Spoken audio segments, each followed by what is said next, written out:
Hello दोस्तों, welcome back to our YouTube channel. तो दोस्तों आज के आज एक और नई वीडियो में आपके साथ। तो दोस्तों आज हम आपके लिए लेकर आए हैं डीएसएसबी का प्रीवियस ईयर पेपर, जो दोस्तों 2021 में हुआ था। उसी पेपर को हम करा रहे हैं। कल हमने मैथ के क्वेश्चन कराए थे, उसमें पार्ट 1 कराया था। क्योंकि हम एक्स रिकॉर्डर से करा रहे थे तो उसमें अच्छे तरीके से नहीं हो पा रहे थे, इसलिए आज हमने वो पीडीएफ ही निकलवा ली है। ठीक है, तो आज हम पीडीएफ के अकॉर्डिंग इस पे आज हम पेन से आपको बताएंगे। ठीक है, तो ये पार्ट 2 रहने वाला है। जो कल सवाल कराए थे उसके बाद में इस वीडियो में सवाल आपको देखने को मिलेंगे जो 2021 में मैथ के पूछे गए थे। ठीक है, तो अब देखते हैं बच्चों, ये देख सकते हैं आप लोग। ठीक है, तो हम कहाँ पर थे? कल हमने किए थे क्वेश्चन 1 से 26 से 30 तक क्वेश्चन किए थे। ठीक है, तो आज कहाँ से स्टार्ट करेंगे? आज क्वेश्चन स्टार्ट करेंगे 31 से। ठीक है, तो आप देख सकते हैं यहाँ पे 31वां प्रश्न कहाँ है? 31वां ये रहा। ठीक है, 31वां प्रश्न ये रहा। तो 31वां प्रश्न क्या है? अगर आपको दिखाई थोड़ा सा कम दे रहा होगा तो मैं बोलता चलूंगा, आप लोग देख सकते हैं। ठीक है, वैसे दिखाई दे रहा होगा। ठीक है, तो देख सकते हैं आप लोग, ए, बी और सी अलग अलग एक कार्य को क्रम से 20, 25 और 30 दिनों में पूरा कर सकते हैं। यदि ए अकेले पहले दिन कार्य करता है, बी अकेले दूसरे दिन और सी अकेले तीसरे दिन कार्य करता है, और यह क्रम आगे भी चलता है, तो पूरा कार्य कितने दिनों में समाप्त हो जाएगा? क्वेश्चन ये है। ठीक है, तो अच्छा क्वेश्चन है भाई, बहुत इंपॉर्टेंट, अच्छा लेवल का क्वेश्चन है। ठीक है, इसमें बेसिक क्वेश्चन नहीं दिया आपको, ये वाला क्वेश्चन बहुत अच्छी लेवल का है। ठीक है, जो बार बार वाले होते हैं ना प्रश्न, उसमें से आया हुआ है ये। ठीक है, तो अब देख सकते हैं इसको करेंगे कैसे, तो वो देखते हैं। ठीक है, तो अब देख सकते हैं यहाँ पे ए, मैं इधर को रखता हूं इधर। ठीक है, और इसको अब सवाल करते हैं। तो यहाँ पे देख सकते हैं ए। ठीक है, अब देख सकते हैं यहाँ पे ए और बी और सी अलग अलग एक कार्य को क्रम से, ए कितने दिन में? 20 दिन में, बी कितने दिन में? 25 दिन में, सी कितने दिन में? 30 दिन में। तो मैं यहाँ पे लिखता हूं, ए कितने दिन में कर रहा है बच्चों? ए कितने दिन में कर रहा है? ए 20 दिन में। ठीक है, ए 20 दिन में। ठीक है, थोड़ा बड़ा और लिखता हूं ना, आपको सही से दिखाई दे। ए कितने दिन में कर रहा है? ए कर रहा है 20 दिन में। ठीक है, ए 20 दिन में कर रहा है। और बी कितने दिन में कर रहा है? बी 25 दिन में कर रहा है। बी 25 दिन में कर रहा है। ठीक है, सी कितने दिन में कर रहा है? सी 30 दिन में कर रहा है। सी 30 दिन में कर रहा है। अब क्या करेंगे? अब हम इनका टोटल वर्क निकालेंगे, और टोटल वर्क निकालेंगे तो टोटल वर्क कैसे निकालते हैं? तो निकालते हैं हम इनका एलसीएम लेके। तो 20, 25, 30 का एलसीएम निकालना पड़ेगा। तो 20, 25, 30 का एलसीएम निकाल लो। ठीक है, फिर उसके बाद में टोटल वर्क निकल आएगा ये। ठीक है, तो 20, 25, 30 का एलसीएम कितना होगा बच्चों? वो 300 होगा। ठीक है, अब आप एलसीएम कैसे निकालोगे वो भी देख सकते हैं। तो यहाँ पे देख सकते हैं, मैं आपको एलसीएम बता रहा हूँ। वैसे आपको ये तो आना चाहिए एलसीएम निकालना। ठीक है, पर मैं बता देता हूँ, कोई दिक्कत नहीं है, थोड़ा टाइम ही तो लग जाएगा। ठीक है, आपको समझ में आना चाहिए। तो पहले इसको काट लो छोटी संख्या से, 2 से काट लेते हैं। 2 से 20 कितनी बार कटेगा? 10 बार। 25 नहीं कटेगा तो 25 को ऐसे के ऐसे ही लिखो। 30 कितनी बार कट जाएगा? 15 बार। ठीक है, अब फिर 2 से कट रहा है तो काट लीजिए, नहीं तो फिर आगे वाली संख्या से काट सकते हैं। अब 2 से 10 कितनी बार कटेगा? 5 बार। 25 कटेगा 2 से? नहीं कटेगा। 15 कटेगा? नहीं कटेगा। ठीक है, तो अब 5 से काट लो, 3 से बाद में काट लेंगे, कोई दिक्कत नहीं है। 5 से काट लो। ठीक है, 5 एकन 5, 5 5 25, 5 3 15। ठीक है, अब देखो यहाँ पे 5 से काटेंगे, 3 से काटेंगे। ठीक है, तो कोई दिक्कत नहीं है। 5 3 15। ठीक है, और 15 दूनी 30 दूनी 60, और 60 का गुणा 5 में करेंगे तो कितना हो जाएगा? 300 हो जाएगा। ठीक है, तो ये ऐसे निकालते हैं इनका एलसीएम। तो एलसीएम कितना आ गया बच्चों? 300 आ गया। और 300 ये क्या है? टोटल कार्य है, टोटल वर्क।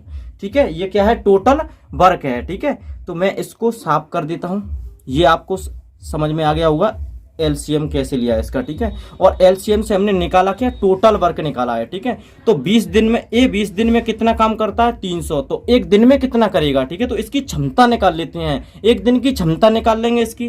ठीक है, तो ये तो 20 दिन में काम कर रहा है ना, अब इसकी एक दिन की निकालेंगे। तो 20 का भाग देंगे 300 में, क्या करेंगे 20 का भाग देंगे 300 में, तो 20 का भाग देंगे 300 में कितनी बार जाएगा 15 बार। तो एक ही एक दिन की क्षमता कितनी आ गई 15।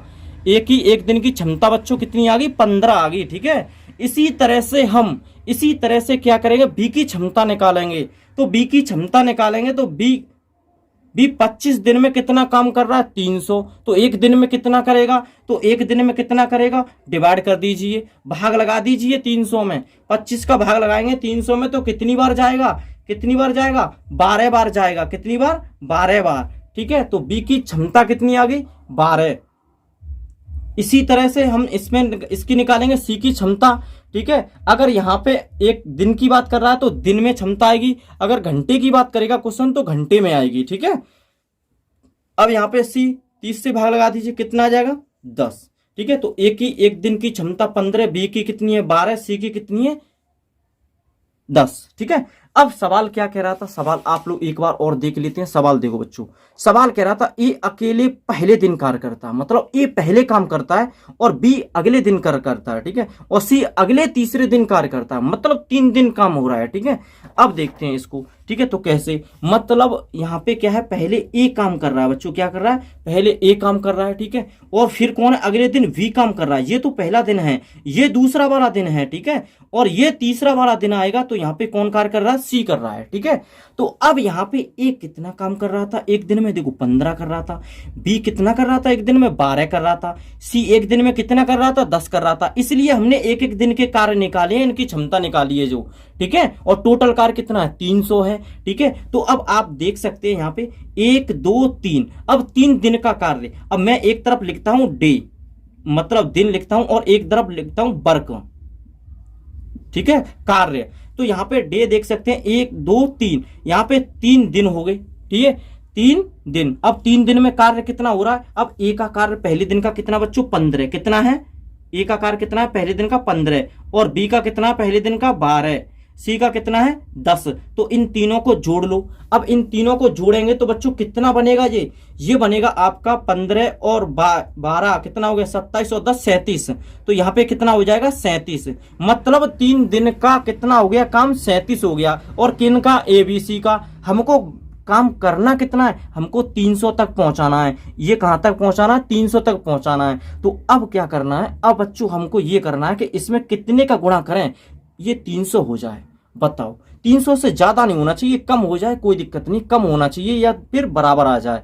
ठीक है, तो अब देखते हैं अब इसमें कितने का गुणा करें। अब बताओ, तो हम इसमें 8 का गुणा कर सकते हैं। ठीक है, क्योंकि 8 × 24 लगभग आ जाएगा ये। ठीक है, तो 8 का गुणा करके देखते हैं। तो 8 का इधर भी करेंगे और 8 का इधर भी करेंगे, तो 8 × 24 तो इधर आ गया। ठीक है, और यहाँ पे कितना आएगा बच्चों, यहाँ पे देख सकते हैं 8 7 56 की 6 हासिल 5। ठीक है, 8 × 24, 24 और 5 कितना हो गया 29, मतलब ये आ गया 296। और हमको करना कितना है बच्चों 300 करना है। ठीक है, हमको कितना करना है 300 करना है, 300। और आया कितना 296। कितना शेष बचा है 4 शेष बचा है। कितना बचा है 4 शेष बचा है 4। ठीक है, तो अब क्या करेंगे, अब देखो 24 तो ये है ही है 24। ठीक है, 24 तो ये है। अब शेष कितना बचा, यहाँ पे कितना कार्य बचा 4 बचा है ना, तो 4 यहाँ पे आएंगे 4। ठीक है, बट्टे। अब देखते हैं अब क्या करना है हमको। अब हम यहाँ पे किन का नंबर आएगा, पहले दिन वाले का नंबर आएगा। पहले कौन था ए था, दूसरे दिन बी था, तीसरे दिन सी था। अगर पहले दिन काम कंप्लीट हो जाता तो हमारा ए यहाँ पे कंप्लीट हो जाएगा। ठीक है, अगर ए का काम तो 4 है, यहाँ पे तो 15 है, सॉरी ए का काम कितना यहाँ पे 15 है, तो यहाँ पे कितना आएगा बच्चों 15 आ जाएगा। ठीक है, और यही हमारा क्या होगा राइट आंसर होगा। ठीक है, इधर 300 पूरा कंप्लीट हो जाएगा। ठीक है, क्योंकि यहाँ पे कितना बच रहा था शेष 4 बच रहा था और हमने 4/15 कर दिया यहाँ पे, तो ये क्या हो गया आपका राइट आंसर हो गया। इतने दिन में ये कार्य फिनिश कर लेंगे। ठीक है, तो ये आप देख सकते हैं इसका राइट आंसर क्या रहने वाला है बच्चों, देख सकते हैं आप लोग। ये था, ये कार्य था, पूरा कार्य कितने दिनों में समाप्त हो जाएगा। तो आप देख सकते हैं यहाँ पे 25 सही 1/75, 25 सही 4/15, 24 सही 1/75, 24 सही 4/15। तो 24 सही 4/15 इस क्वेश्चन का करेक्ट आंसर है। ठीक है बच्चों, तो ये ऑप्शन नंबर डी इसका राइट आंसर है। ठीक है, तो मैं समझता हूं ये सवाल समझ में आ चुका होगा आपके। ठीक है, अब चलते हैं नेक्स्ट क्वेश्चन की तरफ। ठीक है, आप नोट कर सकते हैं इसको, तब तक मैं इसको साफ कर देता हूं। ठीक है, अगले क्वेश्चन की तरफ चलते हैं बच्चों। अगला क्वेश्चन देखते हैं। अगला प्रश्न देख सकते हैं आप लोग, ठीक है। अगला प्रश्न देखते हैं। उस घनाभ के विकर्ण की लंबाई दशमलव के 1 अंक तक ज्ञात करनी। एक ही अंक तक निकालनी है, 2 अंक जरूरी नहीं है। ज्ञात कीजिए जिसकी विमाएं 12 मीटर, 10 मीटर, 8 मीटर हैं। ऑप्शन ये दे रखे हैं, आप लोग अच्छे तरीके से निकाल सकते हैं, ठीक है। घन की विकर्ण की लंबाई ज्ञात करनी है, ठीक है। और विमाएं दे रखी है कितनी, 12, 10 और 8, ठीक है। तो यहाँ पे विमाएं दे सकते हैं आप लोग कितनी है, 12 मीटर और कितनी है, 12 मीटर, 10 मीटर और है आपकी 8 मीटर, ठीक है। ये विमाएं दे रखी है, लंबाई, चौड़ाई और ऊंचाई दे रखी है, ठीक है ना। क्योंकि घनाभ में 3 होती है ना, एक लंबाई होती है, चौड़ाई होती है और ऊंचाई होती है। 3D होता है घनाभ, इसलिए 3 डायमेंशन होगी इसमें, ठीक है। तो 12 मीटर क्या है, लंबाई है, ये क्या है, चौड़ाई है, और ये क्या होगी, ऊंचाई होगी, ठीक है। तो आप लोग इसको लंबाई मान लीजिए। एल बराबर कितना हो जाएगा, 12 मीटर, और बी मतलब चौड़ाई, एल मतलब लंबाई 10 मीटर, और एच बराबर कितना मान लेते हैं हम, 8 मीटर, ठीक है। अब यहाँ पे विकर्ण कैसे निकालते हैं बच्चों। विकर्ण के लिए आपको फॉर्मूला पता होना चाहिए। जैसे कि इसका फॉर्मूला क्या होता है, देखो बच्चों, ऐसा चैप्टर वाइज अगर हम इसकी कराएंगे तैयारी, तो उसमें थोड़ा सा डिटेल में चलेंगे, ठीक है। इसमें अभी हम पेपर को सोल्यूशन करा रहे हैं, तो इसको थोड़ा सा चलते हैं अभी स्पीड में, ठीक है। नहीं, इसका डायग्राम बना के फिर अच्छे से समझाएंगे, जो कॉन्सेप्ट के थ्रू क्लास लेके आएंगे तब, ठीक है। अब देखते हैं यहाँ पे घनाभ के विकर्ण निकालते हैं, तो विकर्ण का फॉर्मूला क्या होता है वो देखते हैं, ठीक है। तो विकर्ण हम निकालते हैं L² रूट में प्लस B² प्लस H², मतलब लंबाई स्क्वायर प्लस चौड़ाई स्क्वायर प्लस ऊंचाई स्क्वायर, ठीक है। तो ये निकालते हैं विकर्ण इस तरह से, ठीक है। तो ये निकलेगा हमारा, क्या निकलेगा, विकर्ण निकलेगा। क्या निकलेगा, विकर्ण, ठीक है, डायगोनल। तो अब यहाँ पे देख सकते हैं लंबाई कितनी दे रखी है बच्चों, यहाँ पे देख सकते हैं लंबाई कितनी है, 12 सेंटीमीटर लंबाई है। यहाँ पे कितनी है, 12 सेंटीमीटर लंबाई, प्लस चौड़ाई कितनी है, 10 मीटर है। सॉरी, मैंने सेंटीमीटर बोल दिया, सेंटीमीटर नहीं, मीटर में है, ठीक है। यहाँ पे कितनी है, चौड़ाई कितनी है, 10, तो 10, ऊंचाई कितनी है, 8 मीटर, तो 8 का स्क्वायर, ठीक है। और यहाँ पे रूट लगा देंगे। अब इनका वर्ग कर लेंगे, तो 12 का वर्ग कितना होता है, 12 का वर्ग होता है 144, प्लस 10 का वर्ग कितना होता है, 100, प्लस 8 का वर्ग कितना होता है बच्चों, 8 का वर्ग होता है 64। अब इनको जोड़ लेंगे तो कितना आ जाएगा वो आप देख सकते हैं यहाँ पे, ठीक है। 144 और 100 244, और 244 में आप लोग 64 जोड़ दीजिए, ठीक है। 244 में कितना जोड़ना है, 64। तो 8 6 10 का 0 हासिल 1, 308। तो यहाँ पे कितना हो जाएगा बच्चों, 308 हो जाएगा। कितना हो जाएगा, 308 हो जाएगा, ठीक है। अब क्या करना है हमको, अब ये बाहर निकालना है। तो विकर्ण बराबर कितना हो जाएगा, विकर्ण बराबर कितना हो जाएगा, हमको रूट से 308 बाहर निकालने हैं। तो इसको अब आप देख सकते हैं, ऑप्शन में आइए, और ऑप्शन में आने के बाद में देखना हमको अप्रोक्सीमेट में चलेंगे, क्योंकि यहाँ पे देख सकते हैं 308 इसका रूट होता नहीं है, ठीक है। और यहाँ पे 308 से थोड़ा सा आगे चलेंगे तो देख सकते हैं आप लोग 18 का वर्ग कितना होता है, 18 का वर्ग 324 होता है, ठीक है। और 17 का कितना होता है, 17 का 289 होता है, ठीक है, 289 होता है 17 का। तो आप लोग देख सकते हैं कि ये 289 है, तो ये 17 तो नहीं हो सकता, 17 तो नहीं है ये। अब ये देखो 324 है तो 18 से ज्यादा है, ठीक है, तो ये भी नहीं है। तो अब क्या करना है तुमको, अब यहाँ पे लगाना है ट्रिक। अब ट्रिक क्या लगानी है, ट्रिक ये लगाओ कि ये 17 से तो ज्यादा है ना, ये 17 से ज्यादा है तो 17 पॉइंट कुछ तो आएगा। तो 17 पॉइंट जो भी ऑप्शन है वही हमारा करेक्ट आंसर है। तो आप देख सकते हैं यहाँ पे देखो 18 तो नहीं है, क्योंकि 18 होता तो 324 होता यहाँ पे। तो 18 वाला ऑप्शन गलत हो गया, 17 वाला ऑप्शन गलत हो गया, क्योंकि 289 से ज्यादा है, ठीक है, तो ये भी गलत हो गया। 16.5 तो वैसे ही नहीं है भैया, 16.5 कैसे हो जाएगा, ये तो बहुत कम है, ठीक है। अब 17.54 ये करेक्ट आंसर हो जाएगा इस सवाल का, ठीक है बच्चों। तो ये था आपका 32वां सवाल। अब चलते हैं अगले प्रश्न की तरफ, ठीक है। तो इसको साफ करते हैं और देखते हैं अगला प्रश्न। अगला प्रश्न बच्चों कौन सा है, अब आगे आपका 33वां प्रश्न, ठीक है। तो 33वां प्रश्न देख सकते हैं आप लोग, ये आ चुका 33वां प्रश्न, 33, ठीक है। अब आप 33वें प्रश्न की तरफ चलते हैं, देखते हैं 33वां प्रश्न।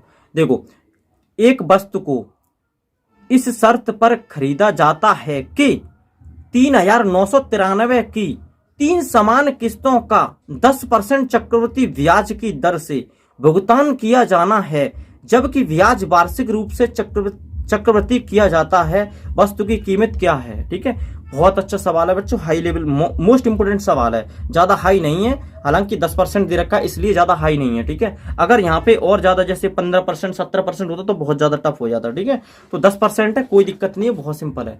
ठीक है, आप लोग देख सकते हैं, एक बार में क्लियर हो जाएगा। ठीक है, तो अब देख लीजिए, वैसे दो वर्ष के सवाल आते हैं, ये 3 वर्ष का आ चुका है। ठीक है, आ गया तो करते हैं, कोई दिक्कत नहीं है। ठीक है, 3 का 4 का 5 का भी कर लोगे आप लोग, थोड़ा सा कैलकुलेटिव हो जाते हैं। ठीक है, अब चलते हैं 33वें सवाल की तरफ। आपने देख लिया होगा, आप लोग कर सकते हैं अगर आता है आपसे तो।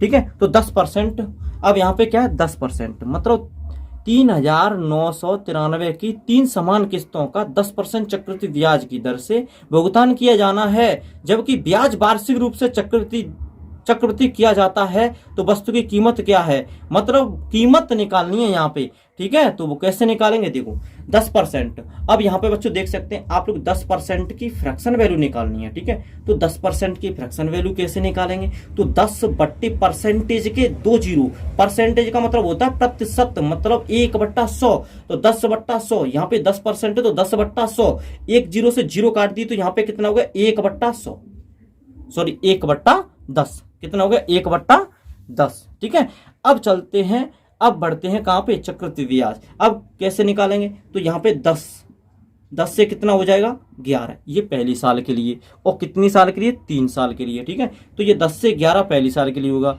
और चक्रवृद्धि ब्याज में अगर ऐसे किस्तें के रूप में सवाल निकालते हैं तो हम इसका अब वर्ग करते चलते हैं। ठीक है, अब दूसरी साल के लिए जाएंगे तो वर्ग करेंगे। ठीक है, तो 10 का वर्ग 100, 11 का वर्ग 121। तीसरी साल के लिए जाएंगे तो यहाँ पे हम क्यू करेंगे, तो 10 का क्यू 1000। ठीक है, और 11 का क्यू 1331। ठीक है, तो अब हमको क्या करना है, अब हमको ये वाला मटेरियल समान रखना है, क्योंकि यहाँ पे समान किस्तों की बात की, ये 3 समान किस्तों की। अब समान कब होगा, हम 1331 सब जगह कर लेना, तो 1331 इसको करना होगा तो हमको क्या है, इसमें 11 का गुणा कर देना, क्योंकि 11 का वर्ग तो था और ये 11 का क्यू है, तो ये 1331 हो जाएगा।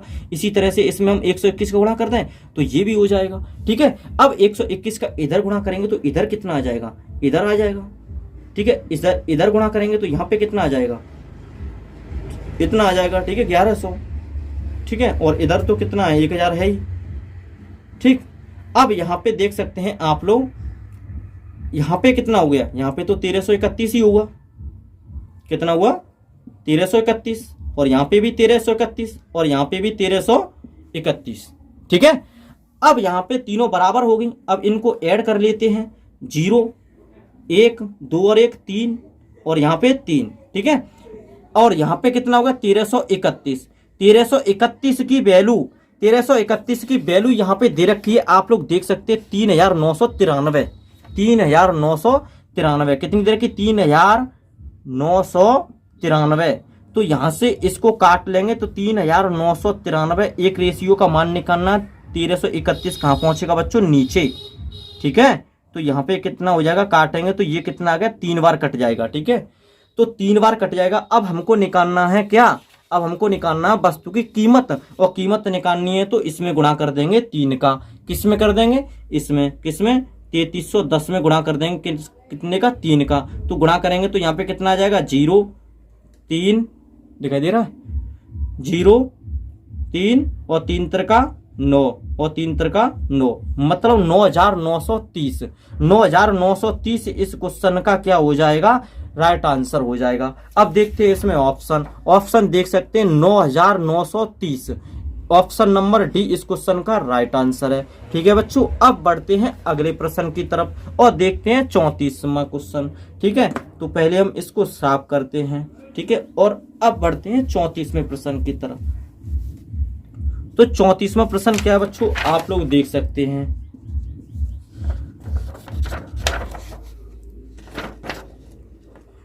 वेंकट अपनी आय का 65% खर्च करता है और प्रति माह 1100 बचाने में सक्षम है। उसका मासिक खर्च दशमलव अंक तक सही, मतलब 2 दशमलव अंक तक सही ज्ञात कीजिए। तो ये निकालना है, बहुत सिंपल सवाल है, ये इतना टफ सवाल नहीं, बहुत सिंपल है। ठीक है, आप देखिए बस आंसर अभी फटाफट सीना आता है। ठीक है, तो इसमें क्या करना है बच्चों, ये देख सकते हैं आप लोग परसेंटेज का। ठीक है, तो 65% खर्च कर रहा है। ठीक है, मतलब टोटल इनकम कितनी होगी इसकी, टोटल इनकम 100 मान लेते हैं। अब 100 होगी तो 100 में से ये 65% खर्च कर रहा है। 65% क्या कर रहा है, खर्च कर रहा है। अब बचत कितनी कर रहा होगा इसकी, ये 100 तो आय है, हमने मान रखी है 100 आय, खर्च कर रहा है 65। ठीक है, और बचा कितना रहा होगा, ये बचा रहा होगा कितना, 35 बचा रहा होगा, क्योंकि बचत इसकी कितनी हो रही होगी, बचत 35 की हो रही होगी ना। ठीक है, क्योंकि ये खर्च कितने कर रहा है, 65 कर रहा है, तो 35 की बचत हो रही होगी। ठीक है, और इनको जोड़ोगे तो यहाँ पे आय आ जाएगी आपकी। ठीक है, तो अब यहाँ पे बोल क्या रखा है वो देखते हैं। ठीक है ना, तो अब देख सकते हैं यहाँ पे, तो यहाँ पे बचत, और यहाँ क्वेश्चन में दे रखा है प्रति माह बचत कितनी, 1100 रुपए। तो यहाँ पे 35 का मान कितना दे रखा है, 1100 रुपए। कितना दे रखा है, 1100 रुपए। तो एक रेशियो का मान कितना आ जाएगा बच्चों, 1100/35। कितना आ जाएगा, 1100/35। हमको निकालना क्या है, हमको निकालना क्या है, हमको निकालना है कि खर्च, मतलब खर्च कितना किया, तो खर्च कितना, 65। तो यहाँ पे क्या गुणा कर देंगे 65 का। ठीक है, ये सॉल्यूशन करना है और आराम से आपको आंसर निकालना है। ठीक है, तो निकाल सकते हैं इसको, क्या नहीं निकाल पाओगे। ठीक है, तो अब देख सकते हैं यहाँ पे मैं निकाल के दिखाता हूँ आपको। यहाँ से काट लीजिए, 7 5 35, और यहाँ आपका हो जाएगा कितना, इसको काट लो, ये ऐसे लिख सकते हैं हम इसको लिख सकते हैं 11 गुणा 100। ठीक है, ये मैं इसको भी काट सकता हूँ पर कोई दिक्कत नहीं है, 5 से ये कट जाएगा 20 बार। ठीक है, तो 11 दूनी 22, यहाँ पे कितना आ जाएगा, 220 गुणा 65/7। ठीक है, तो अब यहाँ पे कितना आएगा, अब इसका क्या करना है आपको, गुणा। तो अब आप इसका गुणा कर लीजिए। ठीक है, तो गुणा करेंगे तो कितना हो जाएगा, यहाँ से इसको काट लेते तो ज़्यादा सिंपल पड़ता है ना। ठीक है, कोई दिक्कत नहीं है, इसका आप लोग गुणा कर लीजिए। ठीक है, तो 22 का गुणा 65 में करेंगे तो आपका आ जाएगा कितना, आप लोग गुणा कर सकते हैं। ठीक है, 14,300/7। अब इसको काटेंगे, तो इसको काटेंगे तो ये 7 दूना 14 पूर्ण रूप से चला गया, 7 चौका 28। ठीक है, फिर 7 दूनी 14, फॉन्ट लगाइए यहाँ पे, और 8। ठीक है, तो ये आ जाएगा आपका फाइनल आंसर इस क्वेश्चन का, 34वें प्रश्न का। ठीक है, अब इसका देखते हैं। मैंने एक ही अंक तक निकाला पर 2 अंक तक निकलवाया था, तो 5 5 सब में आ रहा, तो 5 ही आएगा यहाँ पे। ठीक है, और बढ़ा सकते हैं, कोई दिक्कत नहीं है, 7 का ही तो भाग लगाना, आप लोग लगा सकते हैं। ठीक है, तो ये आपका 2042 कौन सा ऑप्शन है, आप देख सकते हैं ऑप्शन नंबर बी, इसका 2042 करेक्ट आंसर है। ठीक है, अब बढ़ते हैं बच्चों अगले प्रश्न की तरफ और देखते हैं 35वां क्वेश्चन। अब 35वां क्वेश्चन देखते हैं। ठीक है, इसको साफ करते हैं और 35वां प्रश्न देखते हैं। 35वें प्रश्न में क्या पूछा गया है, तृतीय अनुपात पूछा गया है। ठीक है, और तृतीय अनुपात कैसे निकालते हैं, बहुत ही सिंपल है, अभी देखते हैं कैसे निकालते हैं। ठीक है, तृतीय निकालो, चतुर्थ अनुपात निकालो, द्वितीय अनुपात निकालो, कोई भी निकाल लीजिए। ठीक है, इसके रामबाण है, कोई दिक्कत नहीं है, बहुत सिंपल है, रेशियो का सवाल है। ठीक है, अब देख सकते हैं यहाँ पे ये दे रखा 35वां सवाल। 35वां क्या है, 16 और 24 का तीसरा समानुपात होगा।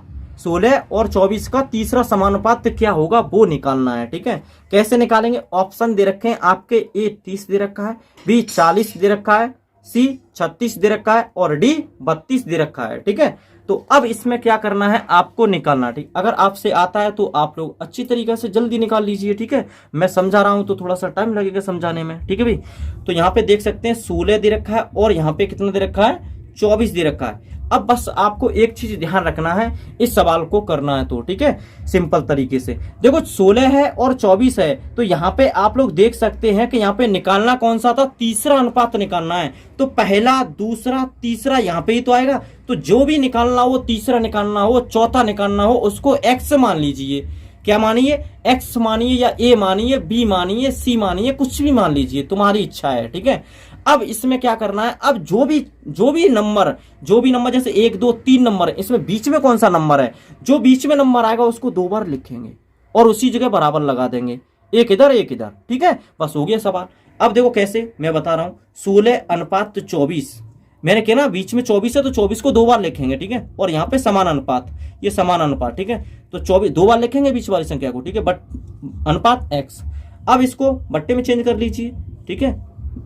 इसका बराबर होता है 24/x, क्रॉस कर लीजिए तो यहाँ पे कितना हो जाएगा 16x बराबर 24 गुणा 24, ठीक है। तो x बराबर कितना आ जाएगा बच्चों 24 गुणा 24 बट्टे 16, 8 तिया 24, 8 दूनी 16, 2 से 24 कितनी बार कटा 12 बार, 12 तिया कितना 36।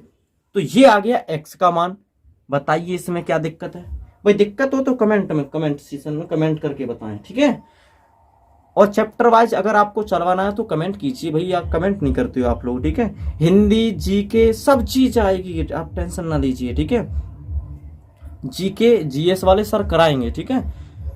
अब इसमें अब चलते हैं नेक्स्ट सवाल की तरफ। अब देखते हैं 36वां सवाल। 36वां सवाल देखते हैं बच्चों, 36वां, ठीक है। अब कहाँ है भाई, एक मिनट, ये पेपर है 2021 वाला पेपर है भाई, ठीक है। ये हमने पीडीएफ निकाल लिया था, उसके एक्स कोड़ा से हो नहीं रहा था, वहां पे अच्छे से नहीं समझा पा रहे थे, ठीक है। अब आपको भी अच्छे तरीके से समझ में आ रहा होगा, ठीक है। मैं इसलिए कर लेता हूँ क्योंकि जूम ना करना पड़े, जूम करेंगे तो फिर कट जाता है भाई, ठीक है। यहाँ पे देख सकते हैं 36वां सवाल ये दे रखा है, ठीक है। यदि c बराबर d का 2/3 और d बराबर e का 3/8 तो c अनुपात e का अनुपात ज्ञात कीजिए। अरे बहुत सिंपल सवाल है भाई, रेशियो का सवाल है, देखो 1 मिनट में निकलता है, ठीक है। ये इधर रखा है, दे रखा क्या था आपका c बराबर d का मतलब होता है गुणा, तो मैंने लगा दिया 2/3, मैंने 3 का इधर गुणा कर दिया तो यहाँ पे कितना हो गया 3c बराबर 2d। मैं ऐसे लिख सकता हूं इसको, ठीक है। और मैं यहां से अनुपात भी निकाल सकता हूं। अनुपात कैसे, c का अनुपात कौन सा हो जाएगा c के सामने का, d का अनुपात निकालेंगे, d का मान तो d के सामने का, d के सामने कितना अंक है 3 है और c के सामने कितना अंक है 2 है। तो यहां से c अनुपात d निकाल सकते हैं तुम लोग, ठीक है। c अनुपात d कितना हो जाएगा, c के सामने कितना है 2 तो 2 हो जाएगा, d के सामने कितना है 3 तो 3 हो जाएगा। तो c अनुपात d कितना आ गया आपका 2/3, ठीक है। इसी तरह से और क्या दे रखा था क्वेश्चन में, और दे रखा था हमारा क्या, इधर निकालते हैं, ठीक है। और दे रखा था d बराबर e का, d बराबर e का मतलब गुणा लगाइए 3/8, 3/8, 8 का इधर गुणा कीजिए तो 8d बराबर 3 इधर कर लीजिए, कोई दिक्कत वाली बात नहीं है। इसके सामने का ये और इसके सामने का ये, तो d अनुपात e का मान निकाल लीजिए। d का मान d के सामने कितना है 3 है तो 3 आ जाएगा, e के सामने कितना है 8 है तो 8 आ जाएगा, ठीक है। तो ये कितना आ गया d अनुपात e कितना आ गया 3/8। अब निकालना क्या है, हमको निकालना c अनुपात e, तो हम पूरा ही निकाल देते हैं c अनुपात d अनुपात e। अब ये कैसे निकालते हैं तो ये भी देख लीजिए आप लोग, c अनुपात d अनुपात e कैसे निकालेंगे, c अनुपात d 2/3 है, ठीक है। d अनुपात e कितना बच्चों, तो d अनुपात e d के नीचे d अनुपात e कितना 3/8 है, ठीक है। अगर ये बीच वाला नंबर दोनों बराबर हो जाते हैं तो c का मान ये होगा, d का मान इनमें से ही होगा 1 और e का मान 8 हो जाएगा, ठीक है। तो ये आ जाएगा 2/3/8। हमको निकालना क्या था, हमको निकालना था c अनुपात e बराबर कितना हो जाएगा बच्चों आपका 2/8, ठीक है। पर ऑप्शन में 2/8 नहीं होगा क्योंकि ये कट रहा है, 2 से 8 1/4, ये आंसर आ जाएगा आपका c अनुपात e का, ठीक है बच्चों। तो ये हो गया आपका राइट आंसर, ऑप्शन हो गया ए 1/4। इसका राइट आंसर हो गया ऑप्शन ए 1/4। कोई दिक्कत हो तो आप लोग कमेंट सेक्शन में कमेंट करके बता सकते हैं। इस सवाल से क्या हुआ, मैंने ऐसे इतना लेंदी क्यों बनाया इसको, क्योंकि इससे आप लोग सब चीज निकाल सकते हैं। देखो जैसे अभी इन्होंने पूछा था c अनुपात e, बाई चांस आपसे ये पूछ रहे d अनुपात e बताइए, वो तो ऊपर आपने निकाल दिया, चलो ठीक है अच्छी बात है। d अनुपात c पूछ ले या और कोई भी पूछ ले यहाँ से, तो आप लोग इससे निकाल सकते हैं, कोई दिक्कत वाली बात नहीं है, ठीक है भाई। अब आपको मैं एक सवाल देता हूं इसी तरह का, ठीक है। मैं आपको बस सिर्फ बना देता हूं, कोई दिक्कत नहीं है, ठीक है। वो उसका जवाब आप लोग कमेंट सेक्शन में कमेंट करके बताएंगे कितना आ रहा है, ठीक है।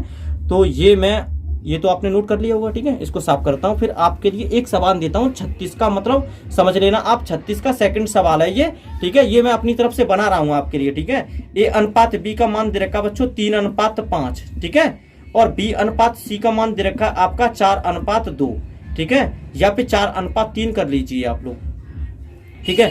तो आपको निकालना है भाई, तो आपको निकालना क्या है, ए अनुपात बी अनुपात सी निकालना है, ठीक है। एक तो ये सवाल मैंने आपको दिया है और एक और दे रहा हूं बच्चों, ठीक है। तो ए बराबर दे रखा है 2/3 भी, ठीक है भाई।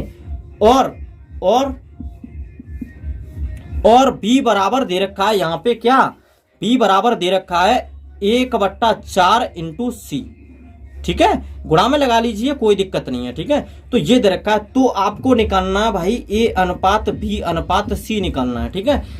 इन दो सवालों का आप लोग कमेंट सेक्शन में जवाब देना है, ठीक है। नहीं आए तो फिर बताना है, अगली वीडियो में बता देंगे आपको, ठीक है। ये साफ करते हैं, चलते हैं अगली क्वेश्चन की तरफ। क्वेश्चन अब आ गया आपका 37वां प्रश्न, ठीक है। अब देखते हैं 37वें प्रश्न की तरफ और बढ़ते हैं। 37वां प्रश्न देखते हैं, ठीक है बच्चों। दिखाई नहीं दे रहा यहाँ तक, यहाँ से चलते हैं, ठीक है। 37वां प्रश्न, ठीक है। अब 37वां देख सकते हैं आप लोग, थोड़ा सा अच्छा सवाल है, ठीक है। इसमें कैलकुलेशन है भाई, ठीक है। 37वें प्रश्न में क्या है, कैलकुलेशन है, आप लोग इसको देख सकते हैं, ठीक है। पढ़ते हैं, ठीक है। 37वां, सोमेश एक दुकानदार है जो 560 रुपए अंकित मूल्य वाली छतरी पर 2 क्रमिक छूट प्रदान करता है। दी गई छूट, मतलब दी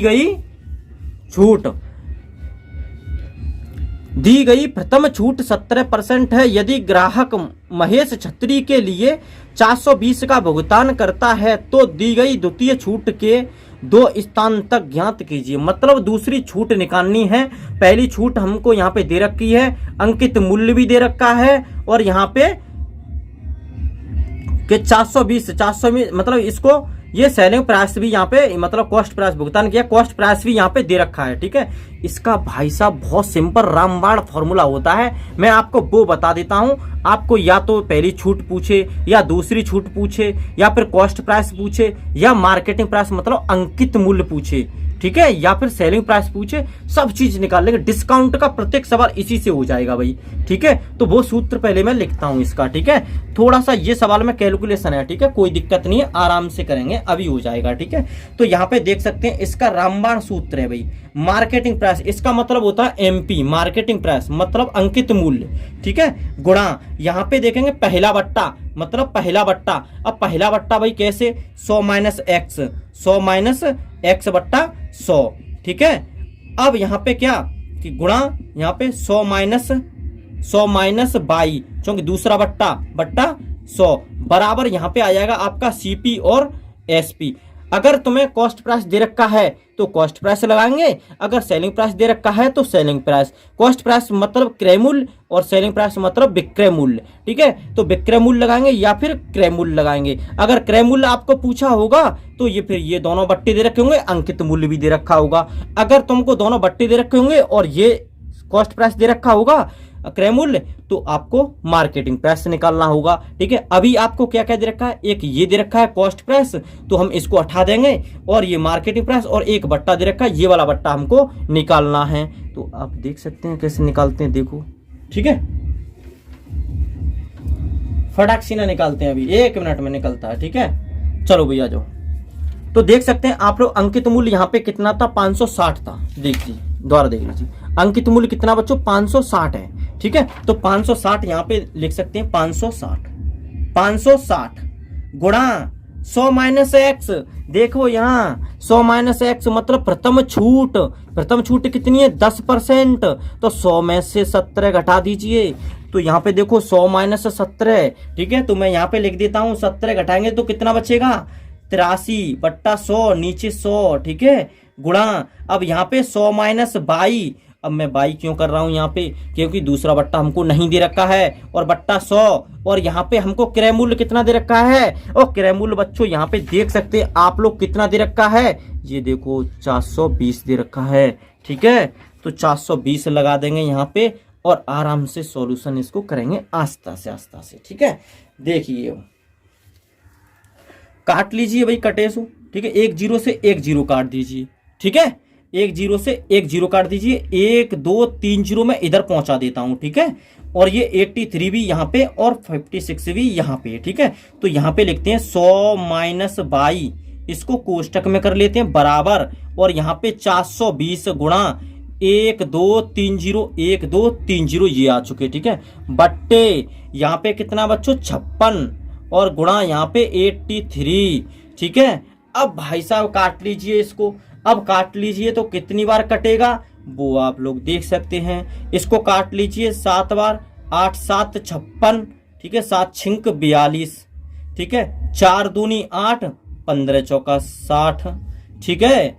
तो यहाँ पे इसको और काट लीजिए, 2 से 10 कटे आप कितने बार 500 बार, ठीक है। 500 का 15 में गुणा कर लीजिए, कितना आ जाएगा, 500 का 15 में गुणा करेंगे तो 7500 आ जाएगा, ठीक है बच्चों। कितना आ जाएगा 7500, बट्टे कितना दे रखा है 83। अब 83 का भाई भाग लगाना है आपको, ठीक है। तो ये 83 का भाग आप लोग लगा सकते हैं, ठीक है। 83 का भाग लगा लीजिए तो आंसर आपका आ जाएगा कितना 90.36, ये हो जाएगा इसका फाइनल आंसर, ठीक है भाई। सॉरी भाई सॉरी, ये फाइनल आंसर नहीं होगा, इसका डिस्काउंट निकालना भी, ठीक है। तो इसका भाग लगाएंगे तो यहाँ पे देख सकते हैं आप लोग 100 माइनस के 22, ठीक है। यहाँ पे इसको भाग लगाएंगे तो भाग कितना आएगा बच्चों, यहाँ पे आएगा आपका 90.36, ठीक है, ये आएगा, ठीक है। भाग लगा लेना आप लोग 83 का, ठीक है। अब यहाँ पे 22 का मान निकालना, तो 22 बराबर, अब यहाँ पे देखो हम ये प्लस का है, प्लस का छोटा है, ये आएगा तो माइनस का हो जाएगा, फिर बचेगा माइनस, ठीक है। तो माइनस से माइनस वो काट दिया, मैं लिख नहीं रहा हूँ उसको, ठीक है। इसको डायरेक्ट ही घटा देता हूँ, ठीक है। अब घटाएंगे कैसे यहाँ पे, तो यहाँ पे 100 में से हमको कितना घटाना होगा, तो मैं यहाँ पे आपको देखो ये माइनस, चलो ठीक है कोई दिक्कत नहीं है, देख लो 90 माइनस के 36 माइनस के यहाँ पे कितना आ जाएगा 100, ठीक है। तो अब घटाएंगे इसमें से तो माइनस आएगा, माइनस से माइनस काट देंगे, ठीक है। अब घटाएंगे कैसे वो मैं इधर बता देता हूँ आपको, ठीक है। 100 माइनस के 2 जीरो लगा लीजिए अपनी तरफ से, कोई दिक्कत नहीं है। घटाना कितना 90.36 घटाना है, ठीक है। तो यहाँ से हासिल लेंगे तो यहाँ पे कितना हो जाएगा 10, 10 में से 6 जाएंगे, कितना बचेगा, अरे 4 बचेगा। यहाँ पे 9, 9 में से 3 गए, कितना बचा 6, पॉइंट की सीधी पे पॉइंट लगा दीजिए, यहाँ पे कितना बचा 9 बचा, तो कितना बचा बट्टा 9.64, ठीक है। तो अब यहाँ पे बचा माइनस के 22 और बचेगा किसका माइनस का, क्योंकि माइनस का ज्यादा है, माइनस के 9.64, माइनस से माइनस काट दीजिए तो 22 का मान कितना आ गया, 22 का मान आ गया आपका 9.64, ये हो गया इसका राइट आंसर। और ये था इसका कौन सा ऑप्शन है 9.64, 9.64, ये ऑप्शन नंबर सी इसका राइट आंसर है, ठीक है। अब बढ़ते हैं बच्चों अगले प्रश्न की तरफ। तो सवाल कैसा लगा भाई ये कमेंट सेक्शन में कमेंट करके आप लोग बता सकते हैं, ठीक है। और वीडियो को लाइक भी कर सकते हैं यार, इतनी मेहनत करते हैं आप लोग, वीडियो को शेयर नहीं कर रहे हो, ठीक है। कल वीडियो बनाई थी 100 लोगों ने नहीं देखी है अभी भाई, ठीक है। ऐसे नहीं चल पाएगा, फिर वीडियो बंद हो जाएगी, क्या मतलब निकलेगा, ठीक है। तो आप लोग थोड़ा सा देख लीजिए, शेयर कीजिए, ठीक है। तो चलो साफ करते हैं इसको, है ना। अगले सवाल की तरफ बढ़ते हैं और देखते हैं 38वां क्वेश्चन। 38वां प्रश्न कौन सा भाई देख सकते हैं आप लोग, यहाँ पे आने वाला है 38वां प्रश्न, ये आ चुका, देखो एवरेज का है, औसत का। कक्षा 1 में औसत आयु 20 वर्ष के 12 छात्र हैं, मतलब 20 वर्ष के कितने हैं 12 छात्र हैं, हम लिख लेते हैं अभी, कोई दिक्कत नहीं है। 12 छात्र कितनी वर्ष के हैं 20 वर्ष के हैं, ठीक है भाई। मतलब 12 छात्रों का औसत कितना है 20 है, सीधी सी बात ये है। अगर मैं इसका 12 का 20 में गुणा कर दूंगा, 12 दूनी 24, तो कितना आ जाएगा बच्चों 240 आ जाएगा। और ये इनका क्या होगा योग होगा, क्या होगा योग होगा, योग, ठीक है। ये इनकी औसत आयु है, देखो ये औसत आयु है 20 और मैंने 20 का गुणा कर लिया इसमें, तो ये हो जाएगा योग इन 12 विद्यार्थियों का, ठीक है। औसत 20 तो ये योग आ गया, ठीक है। इसी तरह से और देखो आगे, कक्षा 1 का था ये, ठीक है, ये 1 का था। अब कक्षा सेकंड की बात करेंगे तो यहाँ पे सेकंड में देख सकते हैं, कक्षा सेकंड में औसत आयु 23 वर्ष के 16 छात्र हैं, मतलब 16 छात्रों की औसत आयु कितनी है यहाँ पे 23, ठीक है भाई। देख सकते हैं आप लोग 16 छात्र हैं, 23 औसत आयु है इनकी, तो 16 छात्रों की औसत आयु कितनी है 23 है, ठीक है। अब यहाँ पे आप लोग देख सकते हैं कि इनका योग निकालेंगे तो कितना होगा, 16 तिया 48 की 8 हासिल 4, 16 दूनी 32 और 4 कितना हो जाएगा बच्चों? 36 हो जाएगा। 32 और 4 कितना हो जाएगा? 36 हो जाएगा। अब हमको क्या करना होगा? इसको ऐड करना होगा। ठीक है, इसको क्या करेंगे? ऐड कर लेंगे। तो 8, 6 और 4 10 का 0 हासिल 1, 3 2 5 और 1 6। तो यहाँ पे कितना आ गया बच्चों? 608।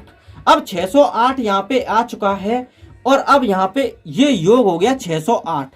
अब यहाँ बट्टे में क्या आएगा कि टोटल स्टूडेंट कितने हैं, यहाँ पे टोटल छात्र कितने हैं। और छात्र पहले थे, पहले क्लास में 12 और दूसरी क्लास में 16। तो कितने हुए यहाँ पे देख सकते हैं आप लोग? 6 और 2 8, मतलब 28 हो गए। कितने? 28 हो गए। तो 28 से भाग लगा देंगे। भाई औसत का फॉर्मूला क्या होता है?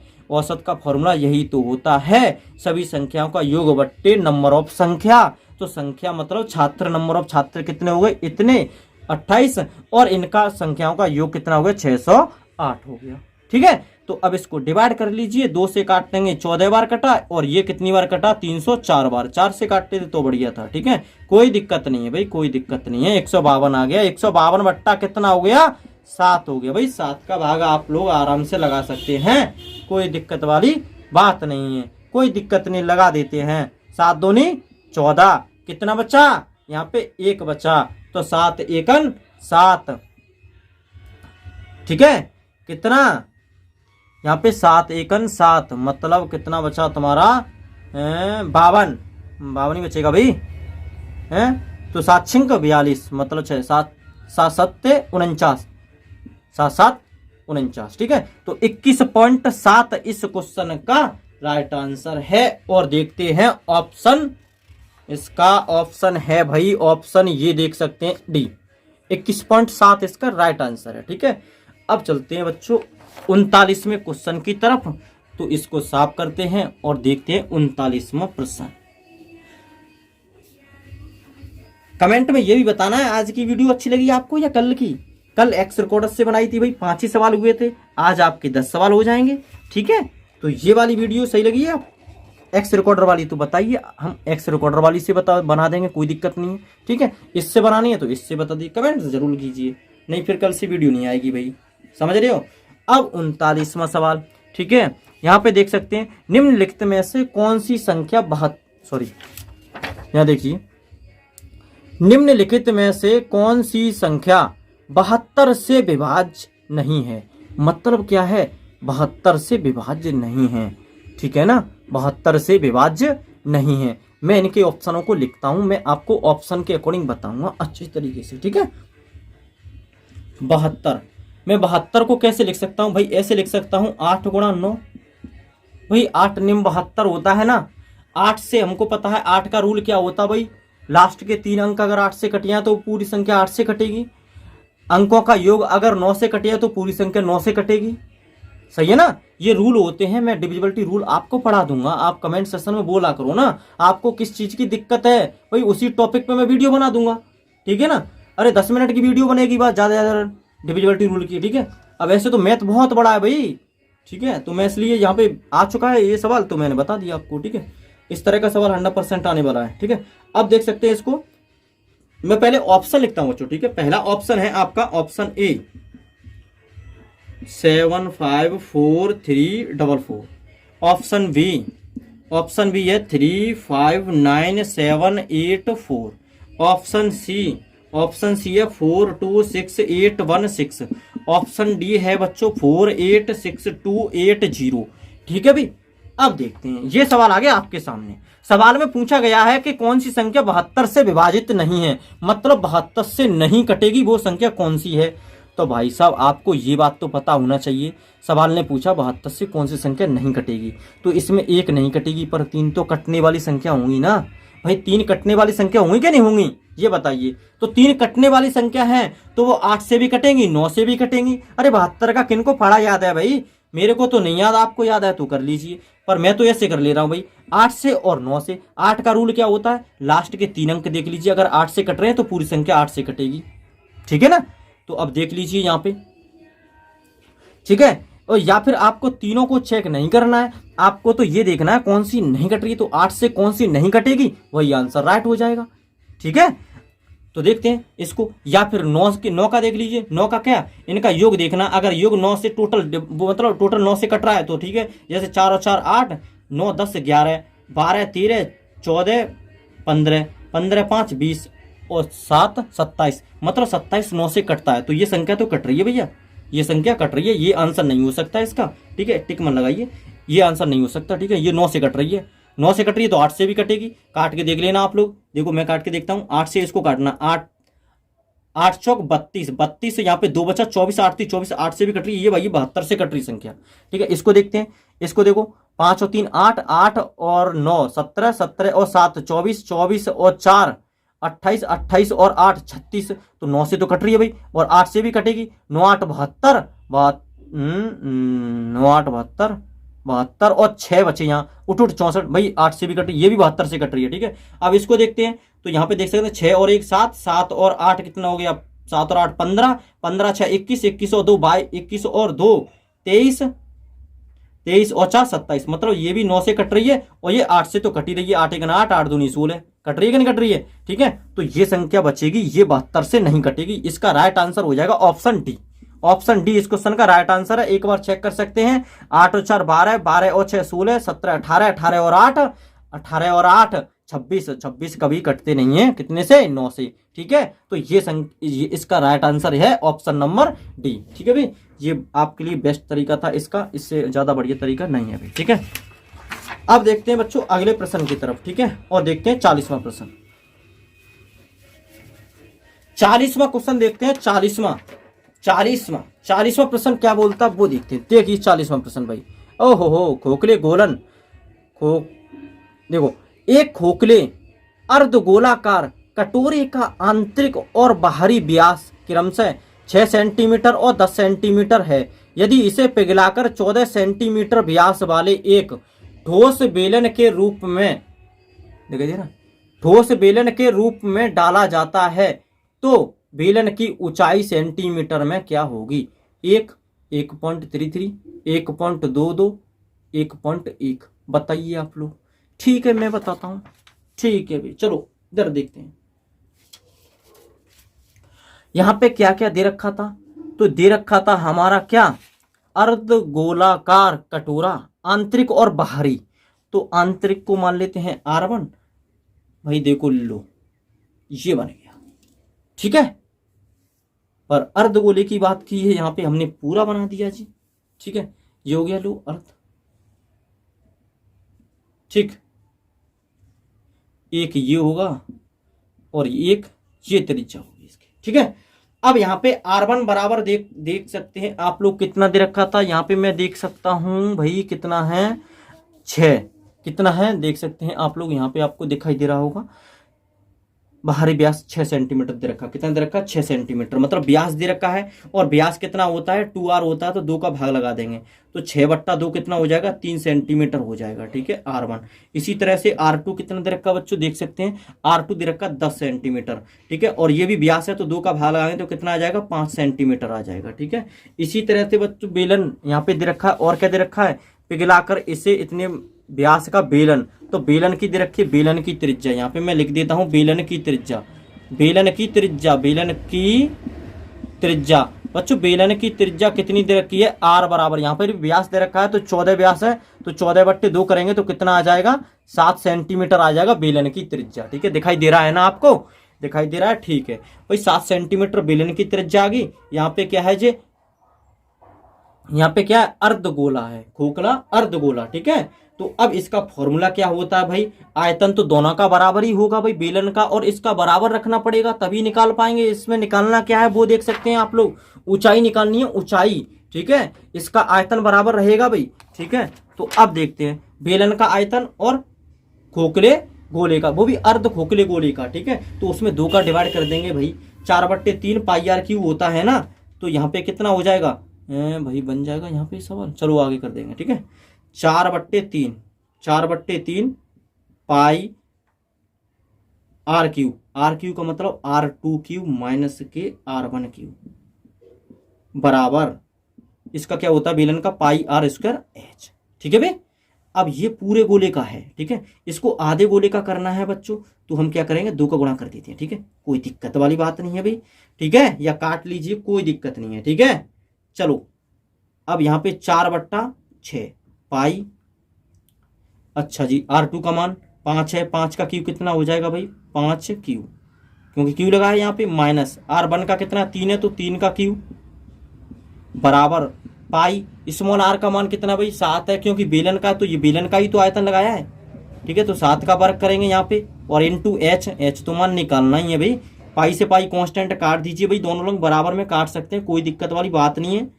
4/6 गुणा भाई, 4/6 गुणा 5 का क्यू कितना होता है 125, माइनस 3 का क्यू कितना होता है 27, बराबर 7 का वर्ग तो मालूम ही होगा ना 49, ठीक है, इधर करते हैं, कोई दिक्कत नहीं है।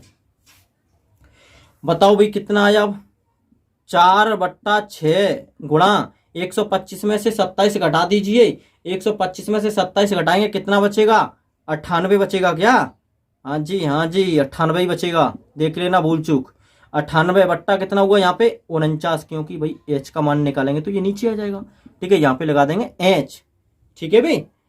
चलो 49 दूनी 98, 2 से इसको काट लीजिए 3 बार, 4/3 बराबर क्या आ गया h, अब 3 एकन 3 पॉइंट लगा दीजिए भाई, ठीक है। अब यहाँ पे कितना बचा, यहाँ बचा 1, और हो गया कितना, 0 बढ़ा लेंगे 10, तो 3 तरह का 9, अब इतना ही आता चलेगा, तो ये हो जाएगा इसका राइट आंसर 1.33, तो 1.33 इस क्वेश्चन का राइट आंसर है, देख सकते हैं ऑप्शन नंबर बी इसका राइट आंसर है, ठीक है। तो ये थे आज हमने आपको 40 तक सवाल करा दिए हैं, ये हो गया आपका पार्ट 2, ठीक है, पार्ट 2।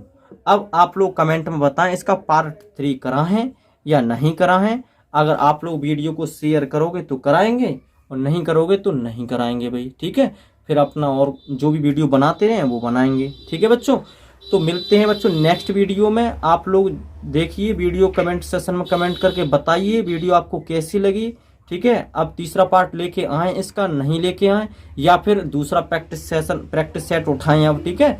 अभी बहुत सारे प्रैक्टिस सेट हैं, हम एक बुक लेके आए हैं इसकी, ठीक है, दिल्ली अधीनस्थ सेवा चयन बोर्ड की, जो भी पिछले साल पेपर हुए हैं प्रीवियस ईयर, वो सब हैं उसमें, ठीक है, तो उसको ही कराते रहेंगे, ठीक है। या फिर आप लोग ये चाहते हो कि जो 2024 में जितने भी एग्जाम हुए हैं उनकी आंसर की जो आई हैं उसके हिसाब से कराएं, तो आप लोग कमेंट में बताएं कि जो 2024 की एसएससी जीडी की आंसर की आई है ना, उसको मैं आपको पूरी करा दूंगा भाई, 2024 की। आप देख सकते हैं लेवल क्या था, और टीसीएससी ज्यादातर एग्जाम हर के कराती है, ठीक है, आपका भी टीसीएससी कराएगी मेरे को लगता है भाई, ठीक है। तो आप लोग उसको अच्छे से आप लोग बताएं, सोच समझ के कमेंट में बताएं, तो मैं आपको उन सवालों की प्रैक्टिस करा दूंगा भाई। इसके सवाल ज्यादातर 50% सवाल उसी में से आए हैं जो टीसीएस कराती है भाई, ठीक है।